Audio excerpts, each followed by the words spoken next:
After Skyward Sword, there was a long wait for the next 3D Zelda, the longest in franchise history at the time. After the huge success of the Wii, everyone just expected the Wii U to get a big HD Zelda, especially after this tech demo was shown at E3 2011. However, due to the well-known dire sales of the Wii U, a new Zelda always felt out of reach.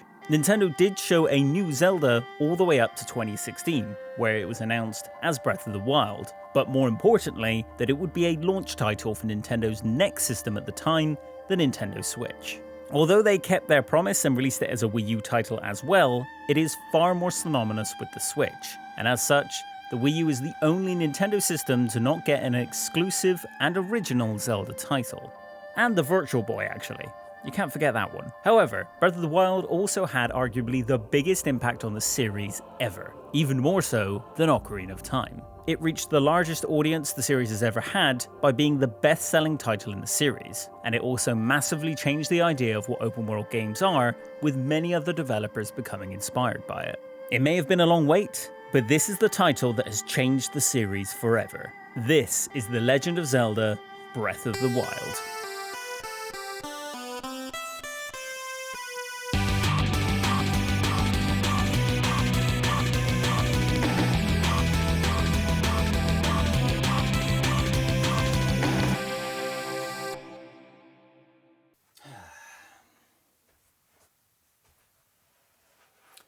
Well, this video took a while.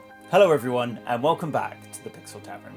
It's been a while since my last Zelda video, between moving house, which is why you see that I have a new background now, and a newer version of the game releasing alongside the Switch 2, and hell, just the sheer size of this incredible adventure, it sure did take a while to get this video done. I tried on multiple occasions to try and speed up my playthrough, but just like the first time I played it, I just kept getting distracted by this Hyrule's huge level of exploration and intrigue. It also means something extra to me that made this video a bit harder to write, which I will get into in a later video. Just before we get started, if you're not already, please subscribe to the Pixel Tavern and leave any comments on your thoughts on the series' 19th and biggest game, Breath of the Wild. Well, at least until its sequel, Tears of the Kingdom, was released anyway. As usual though, there is full spoilers ahead. I remember it first being revealed like it was yesterday, at E3 2014. Eiji Aonuma clicked his fingers and revealed this. A huge open world with a gorgeous art style and a clear sense of adventure. The trailer leads into a dramatic chase by a huge mechanical spider we now know as a Guardian, and ends on a very unrealistic release window of 2015. At the time, the Wii U was crashing hard, and a big, open-world Zelda game was exactly the shot in the arm it needed. But after over 2 years of delays and the continued poor sales of the Wii U, Nintendo decided to port it to the Switch, and the Wii U version was quickly forgotten. This was probably for the best though, as this led into Nintendo's most successful generation ever. How could it not be, when it kicked off with such an incredible adventure? First released on March 3rd, 2017 for the Wii U, and as a launch title on the same day for the Nintendo Switch, I picked up the special edition which came with this Master Sword statue and a soundtrack. This marked a complete change for the series. Nintendo had been experimenting with the franchise since Twilight Princess, with Eiji Aonuma stating multiple times in the several years after its release that he wanted to shake up the format of a Zelda game.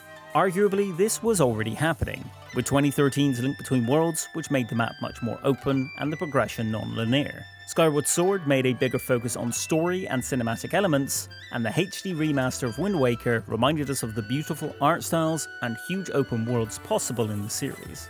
With Breath of the Wild, I feel we got a mix of all three, with a particular focus on making near endless exploration full of literally thousands of puzzles and secrets to discover. It also gave us a Hyrule on a scale that I had dreamt of since the E3 2014 reveal. I think everyone who has played this remembers the first time they booted it up and stepped out of the Shrine of Resurrection to see the world of Hyrule around them, with intrigue in every direction beckoning you to explore. Starting off in the Great Plateau section to learn the mechanics of gameplay, discovering shrines, and learning to survive was basically the perfect idea of a tutorial, as it barely feels like one. You are told very little about how everything works, beyond basic button functions. You mostly learn by trial and error. You try out different ideas and button combinations, and in some cases a prompt will appear to explain what and how you just did something, such as shield surfing. Other actions, such as lighting grass on fire or chopping down trees, are somewhat taught to you through dialogue with the area's only NPC, King Ralm, or via your own experimentation and visual cues. This is practically the entire premise for Breath of the Wild's gameplay, with the Great Plateau being a tiny segment of the world around you that gives a safer place to get to grips with things. It also kicks off the story as you learn the purpose of Link's journey, who is actually officially called Link this time. While here, you also get to grips with the combat, movement mechanics, and most importantly, the new physics engine. First, the combat, which is quite different from previous Zeldas. It is in many ways simplified compared to Skyward Sword and Twilight Princess. There are no more one-to-one sword motion controls requiring you to strike your enemies at certain angles, and there are no additional combat moves to learn, so no ending blow or helm strike to learn here. Instead, the attacks are basically the same as Ocarina of Time, with Y being a standard sword swing and ZL for holding up your shield and locking onto enemies. You also have a bow and arrow that is very smooth to use thanks to motion controlled aiming and always being assigned to the right trigger button. But where the combat changes from prior games is everywhere else. Link does not just have a single sword anymore, but instead can have a huge range of weapons across 3 distinct styles. Single-handed with an accompanying shield, spears, and two-handed weapons, with each of these styles having their own strengths and weaknesses. Alongside these new weapon styles is 2 new mechanics.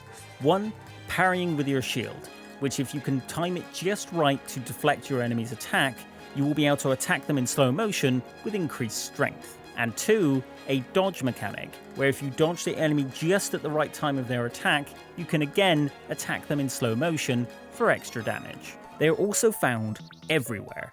Treasure chests, collected from an enemy that just dropped it, or just found around the world. You won't go far in this Hyrule without stumbling across another weapon.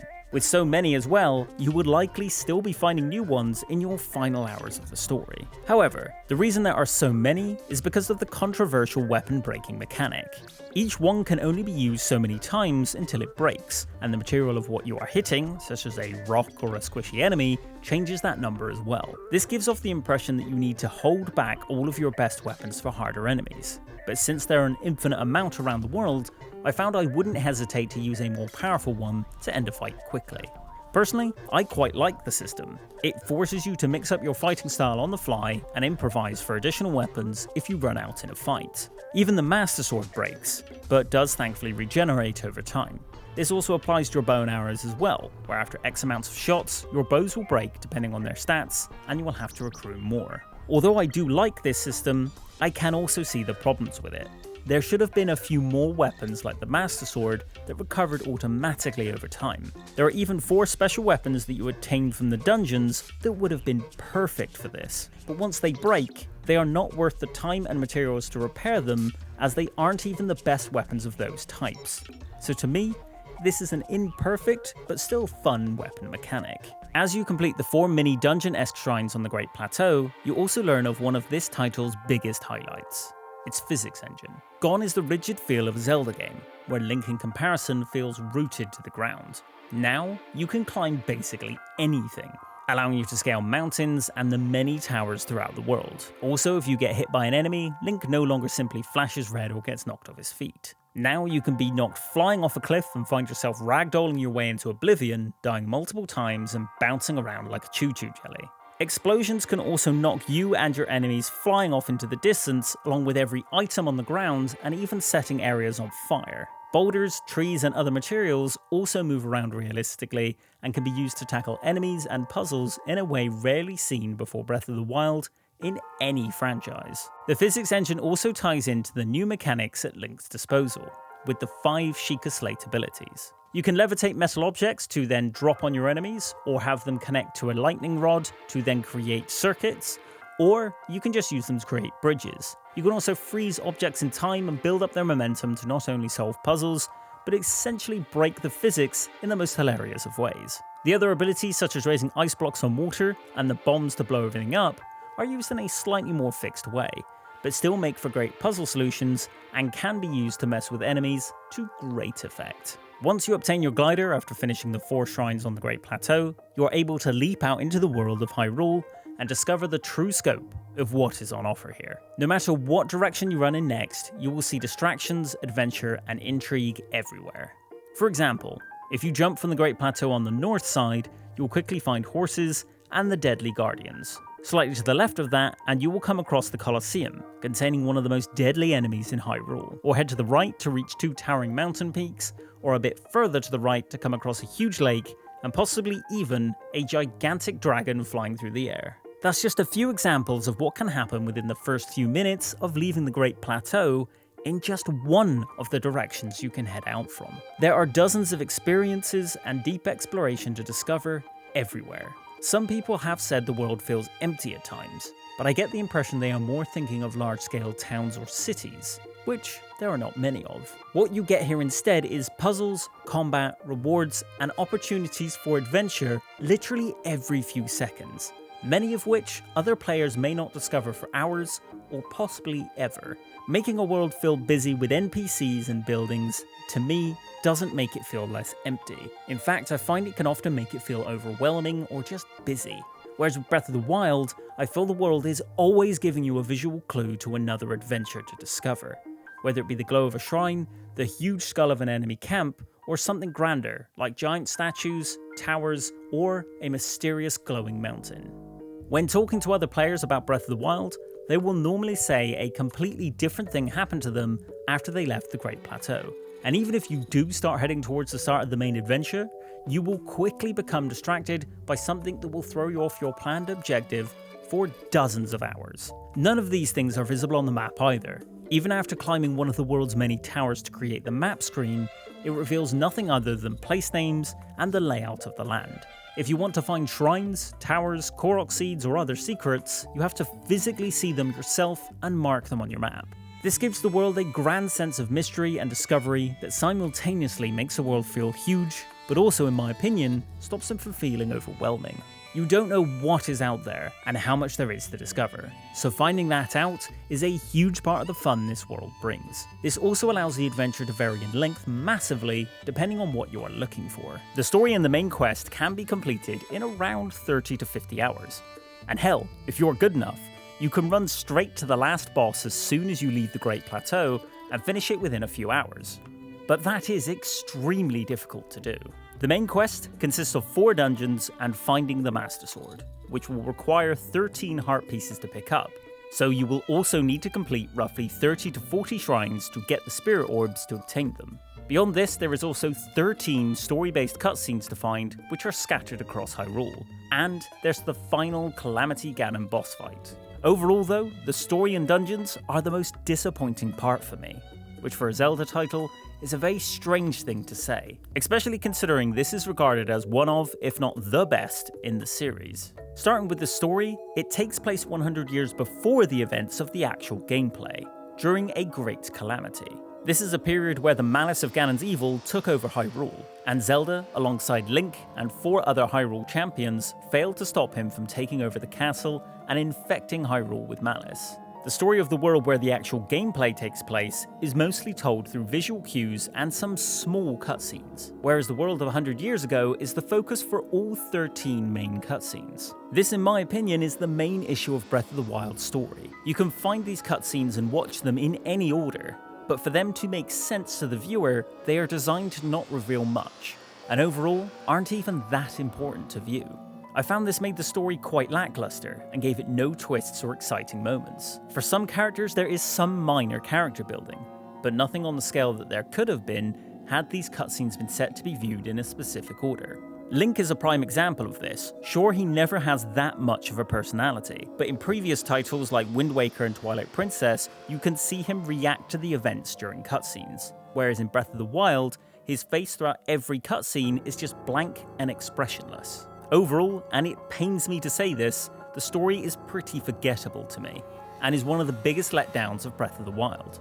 There is one highlight where the story focuses primarily on Zelda's journey to unlock her divine powers. Along with Link, she travels to multiple points around Hyrule to pray to the goddess Hylia, all to no avail in unlocking her abilities. Because of this, when Ganon's malice takes over the divine beasts, it kills each of the champions driving them, and even Link is severely injured to the point that he needs to recover for 100 years in the Shrine of Resurrection, where you wake up at the start of the story. When Link nearly dies during this battle, Zelda steps in to save him, and finally unleashes her divine power. She then heads to Hyrule Castle alone to hold back Ganon for as long as she can. Her development throughout the story is well told, and gives her a lot more depth than most titles in the series. It does raise some questions though, such as how is she not aged for 100 years? But overall, her side of the story is a highlight. It's just a shame that the rest of it is completely lacking. Another area that does fit this description is unfortunately the dungeons. There are only 4 dungeons, 5 if you also get the DLC, and frankly, apart from that DLC one, they are all super dull, easy, and short. Nintendo's idea of making this the most non-linear and open Zelda title did not need to apply to the dungeons as well. Each one takes place inside the Divine Beasts, 4 giant machines that are used to fight back against Ganon. They are quite incredible to see around the map, and seem quite unique. But once you enter them, they all have basically the same theming, and there is nothing particularly exciting to say about any of them. You have to find 4 access points throughout each one that require some fairly basic puzzles based around the physics engine, which are reasonably fun, but nothing particularly mind-blowing, and nothing really comparable to the literal 100+ shrines around the map. They all use the same mechanic of moving the Divine Beast via the map menu in order to gain access to certain areas, and overall, it's just very dull to experience. This is followed up by some fairly fun, but nothing particularly special boss fights. All based around Ganon's malice, they are all just kind of skeletal things. They have nothing that makes them stand out, and for me, are the most boring visually of most games in the series. It's weird that the rest of Breath of the Wild has so much creativity, but the dungeons and bosses feel like an afterthought. Mechanically, they are subpar as well, as they mostly just require you to hack and slash them and fire arrows to take them down. There is the occasional mechanic that requires the Sheikah Slate ability to do extra damage, but it's completely optional. Also, if you get the Master Sword before fighting them, like I did for this playthrough, they're a complete walk in the park, as you have a weapon that doubles in strength when near them. Annoyingly, these boring boss fights also apply to the final Ganon fight itself, which for me is probably the most disappointing in the series. Look back at all the 3D and even many of the 2D final boss fights in Zelda, and you can remember something hugely memorable about them. Wind Waker's setting, music and pacing, Ocarina of Time's darkness and feeling of dread, Twilight Princess's 4-phase visual drama and making you use several of the game's mechanics, Majora's Mask's weirdness and fast-paced, Skyward Sword's insanely intense and dramatic battle, and even Spirit Tracks has a crazy train boss fight, which is very memorable too. With Breath of the Wild, you simply get once again a robot-esque skeletal thing, only distinguishable from other bosses by its size, position in the story, and the fact that it's supposed to be Ganon.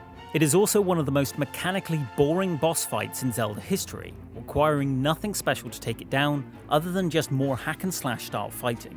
I was seriously disappointed by this fight, especially by the fact if you do the 4 dungeons, it takes away half of his health before you even start the fight, taking away a huge amount of the drama from the moment, which is also topped off by the fact that you don't even need the Master Sword to defeat him. That again is completely optional. It's also only a 2-stage boss fight, with the second stage being boring and incredibly easy, where Ganon turns into a gigantic version of his demon form, where you just shoot arrows at glowing spots on his body. Why didn't this gigantic boss use one of the core mechanics of Breath of the Wild and make it you had to climb it in order to reach the weak points? Which is something I assumed it was going to do based on how it looked. You don't even have opportunities to use the Sheikah Slate powers either, meaning there is no specific mechanics to this boss fight.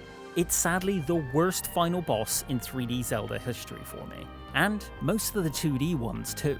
For all the drama and expectation built up to this fight, the payoff is simply non-existent. It's mechanically boring, visually dull, and way too easy. This is topped off by a nothing of an ending for the story that again gives no drama at all. Thankfully, there is saving graces to the main boss fights, mostly in that there is mini-bosses found all over the map. Guardians, Hinoxes, Stone Talus, Lynels and more are all fun and tough boss fights that are way more exciting than the main ones. I remember the first time I met a Lynel at the top of Zora's Domain. It was overwhelmingly difficult, but but so much fun that I was determined to take it down before going anywhere else. So with only a handful of hearts and some basic weapons, I spent at least an hour fighting and dying against a Lionel in stormy weather on top of a mountain. Watching it from a distance, you can see how daunting and dangerous they are, all done with absolutely no cutscenes. There's also Guardians, terrifying robotic creatures that chase you across the map and fire high-powered, fast-moving beams at you that take most of your hearts in one hit and even set you and your horse on fire, potentially killing you and even the horse. They later become fairly easy to take down, but are always a threat regardless, and the music they are accompanied with will signify the level of dread you're about to find yourself in. Hinoxes and Stone Talus are very fun fights as well, with the Hinox giving off a bumbling goofball of a tone thanks to their movement and music. And the Stone Talus take you by surprise multiple times, as they simply look like a mound of rock until you disturb them. There is also the simple but still fun boss of the leader of the Yiga clan, Master Koga. These Yiga clan ninjas appear randomly around Hyrule disguised as regular citizens, and jump out to attack you. They are fun little fights, and have fun quirks such as being easily distracted by bananas, a weakness that Master Koga also shares. His fight requires you to actually use the Sheikah Slate abilities to defeat him, and although he's fairly easy, there is still enough of a challenge here to be fun, and most importantly, he's memorable. It's bizarre how the developers did so well with these fights, but so poorly with the dungeon ones. That was, except with one of them, the DLC dungeon boss fight, which is absolutely awesome. You fight a Sheikah monk, which you see many of via the shrines throughout Hyrule. It's a speedy, unpredictable powerhouse that knocks you around like a ragdoll and keeps you on your toes throughout the whole fight. All taking place on top of a platform in the sky with a dark and stormy night as your backdrop. Now this is what a Zelda final boss fight should be like. Not the dull and lifeless final one we got in the main campaign, but instead a dramatic and fun test of skill. It even has some humour to it thanks to the quirkiness of the Sheikah monk's movements and attacks. Thankfully, Tears of the Kingdom fixed the issue of dull boss fights and went above and beyond.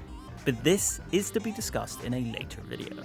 After hearing some of the things I've said in this video, you might think I'm not a particularly big fan of Breath of the Wild, but you'd be wrong.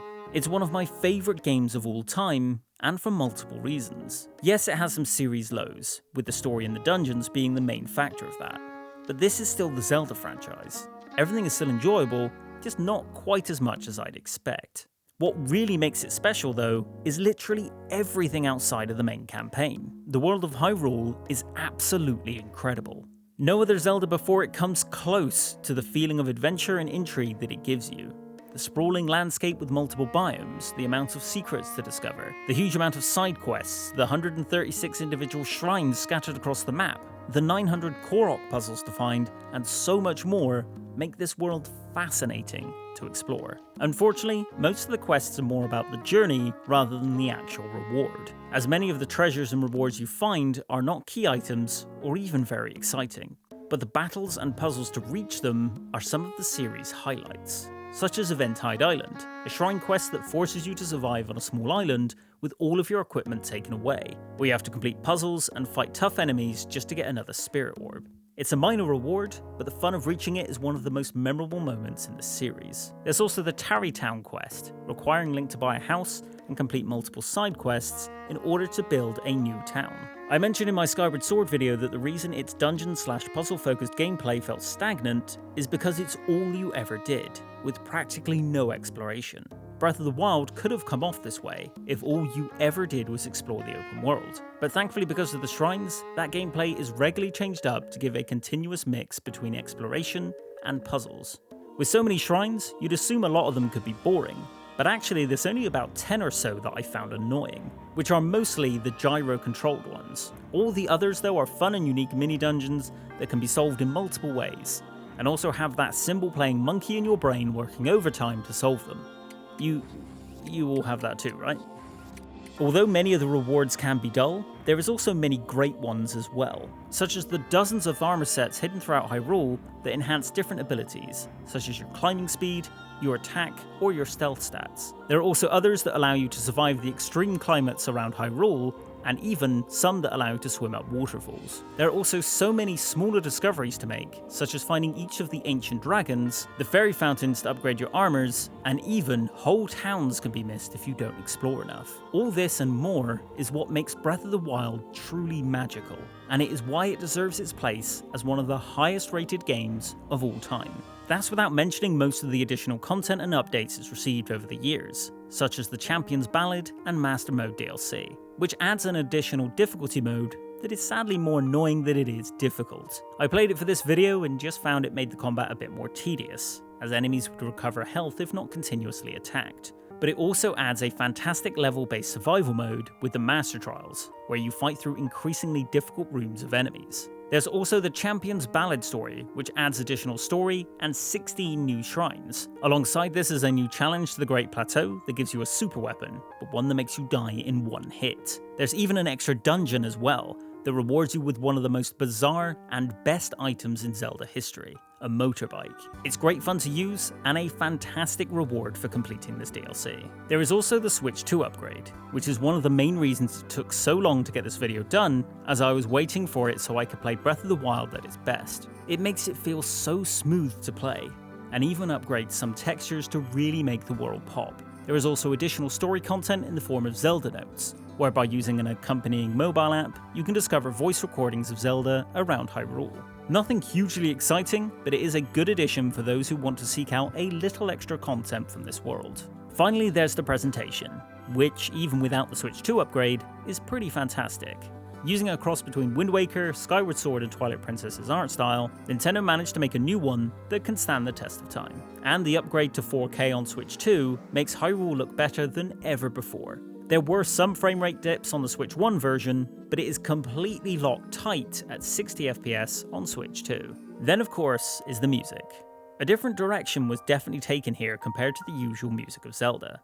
Whereas before the composers would make a louder, more dramatic soundtrack, this time they went for more slow-paced and gentle piano pieces for this open world. And they gave light references to past themes throughout the different towns, with my favourite being Rito Village, based on Dragon Roost Island from Wind Waker. The main theme is once again beautiful, but nothing tops the absolutely incredible piece used in the 2017 release date reveal trailer that is very strangely not used in the actual game. Overall, it's not my favourite soundtrack of the series, but it is certainly one of the most unique, and although at first I found it to be too subtle, over the years it has definitely grown on me, and the composers whose names are on screen now, I won't butcher them by saying them out loud, have definitely made another timeless soundtrack for the series. There is also, for the first time in the series, voice acting. Bravery and skill in the face of darkness and adversity, and have proven yourself worthy of the blessings of the goddess Hylia. This only applies to the main cutscenes. Characters during gameplay do not speak beyond the usual random sounds seen in previous Zelda titles and the usual text boxes. And of course, Link is still the ever-silent hero. The main voices here are the 4 other champions, King Ralm, and Zelda. The voice acting is well directed and acted across the board, but I would be lying if I said Zelda's voice wasn't just a bit grating throughout. Patricia Summerset, who voices her, is a great voice actor, appearing in multiple video games and movies, but whether it was her choice or a directorial decision, the voice here is just too high-pitched, and, for lack of a better term, too ye olde British posh. She has moments where it sounds fine, and others where it just grates on you. Still, I look forward to more Zelda titles with either the same cast or new ones, and it's great to see the series finally start using voice acting. Overall, Breath of the Wild deserves all the praise it's ever gotten, and some of the criticisms it gets too. It definitely has issues, mainly with the dungeons and the story, but its exploration and world are so damn near perfectly executed that it makes up for them. And ultimately, those 2 issues were heavily improved on in its sequel, Tears of the Kingdom. Breath of the Wild is packed with a truly staggering amount of gameplay. It has fun and unique combat, and some of the best puzzles and possibilities for experimentation of any game available. It has a truly masterfully designed world from Nintendo and support studio Monolith that was so good that they used it again in the sequel and yet still made it feel fresh. Playing it for this video 8 years after its release, I still discovered things I had never seen before, and I thought I had explored everything when I completed every shrine in my first playthrough and hit roughly 300 hours of playtime. Producer Eiji Aonuma, the development team, and of course the director, Hidemaru Fujibayashi, changed up Zelda completely without losing what made the series special and its overall identity. They designed an open world in a way never done before, and made it so compelling, dozens of studios have tried to emulate it since. The feel of this world and how much fun it is to explore will keep you coming back for dozens or even hundreds of hours after you roll the credits. And in the 8 years since its release, there hasn't been a moment where I wouldn't have been happy stepping back into this incredible world. It's not perfect, in fact I don't think there ever will be a perfect game, but if you want to get close, this is still one of the best games of all time.